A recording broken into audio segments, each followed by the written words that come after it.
السلام عليكم ورحمة الله وبركاته. كن ميديا خيسن بري إسلام ما قناتو فجر الإسلام تربان التيرو تكيسن لك أبو أما ودو درسني هنگ فوتو دوتي ودولين أن رشيد صادق. هندسان ميديا فجر الإسلام درتا من مريد موت إسلام ما قدنا ولا قباتي وجن مريد تاسسن. مجلسني أوروميا مقالا فنفنة كيسا فوق أبا دربي كودتوكو بري ميليون دبسدي في شنتمان بتته.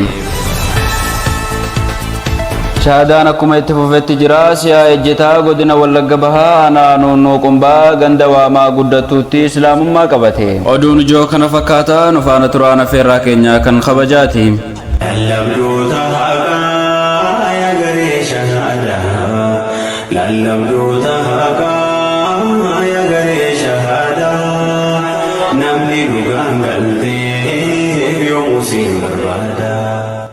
درتا من مريد موت إسلام ما قدنا ولا قبها ميديا فجر الإسلام الرتيب لنا يا ديساني نوف كنن. الحمد لله والصلاة والسلام على رسول الله وعلى آله وصحبه ومن والاه.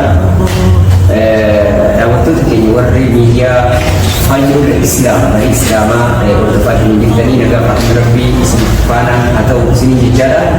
ميديا فجر الإسلام كن كانوا ديفرقان نجد بك إسلام من كايد كيسة إسلام من ينجو نبي جد كروت إسلام من ينجو إسلامي كيسة ينجو بنجد أبي ولا كيسة تلاقي توران تسعة سجنتا أنا كان بين زيارة ميديا فجر الإسلام بكامنا مريد موت إسلام ما كلنا ولا كبهاتي زيارة كيسة مقبولة سني هاتاتو ميديا برباچسumma guddaa waan qabuuf irratti wal gargaaruu qabnas jedhan. Mīdiyaan barbaachisummaa miidiyaadha.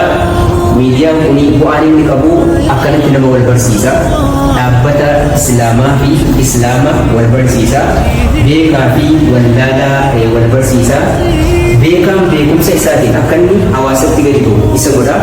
Wallaalaan beekumsa beekaarraa akka inni baratu isa godha. Bu'aan miidiyaan qabu isa kanaa jechuudha. Miidiyaa kana facaaftanii wal biraan ga'uudhaan nu boonsuu qabdus jedhan. Warri sirba dabarsu, warri baatila afarsan, warri hawaasa waan gurra namaatitti hin tolle warri dabarsanii waluma hordofuu jiru. Sheer laayik walii godhaa oolaa jiru. Muuminni namni qalbii isaa imaana qabu ammoo waanuma miidiyaan kun uumameef warri qalbii isaa imaana qabu imaana dabarsa, da'waa dabarsa, ilmi ulamaa dabarsa, ita lafa wal bu'aaraa jechuudha.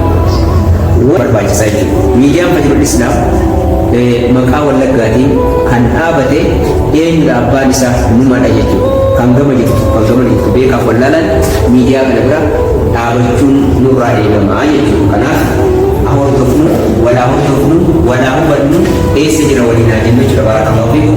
Assalaamu alaikum warahmatullahi wabarakatuh. Egaa sheeka keenya Sheek Jaafar Ahmad hedduu takka galatoomaa dhaamsa keessan hanga dandeenyetti hojiitti hiikna. Dhaamsi keessan ammallee itti fufuu qaba. Egaa hordoftoonni miidiyaa Fajrul Islaam hundi keessanuu kan kaabaa kibba jirtan, bahaa lixa jirtan, godinaalee Oromiyaa biyya adda addaa keessa jirtan hundi keessanuu nagaa keessanuuf jiraadha. Hanga maanu dhaggeeffataa turuu keessaniif hedduu galatoomaa. Miidiyaan keessan itti fufaa. Warri karaa sagaleetiinis karaa barreeffamaatiinis yaada keessan nuu qooduu jirtan galatoomaa. Akkuma nu jajjabeessuu jirtan rabbi sinaa jabeessuu isiniin jenna. Assalaamu alaykum wa rahmatullahi wa barakatuh. هل لك سر عند الله بينك أنت وبين الله هل لك صدقات تخفى لا يعلمها إلا الله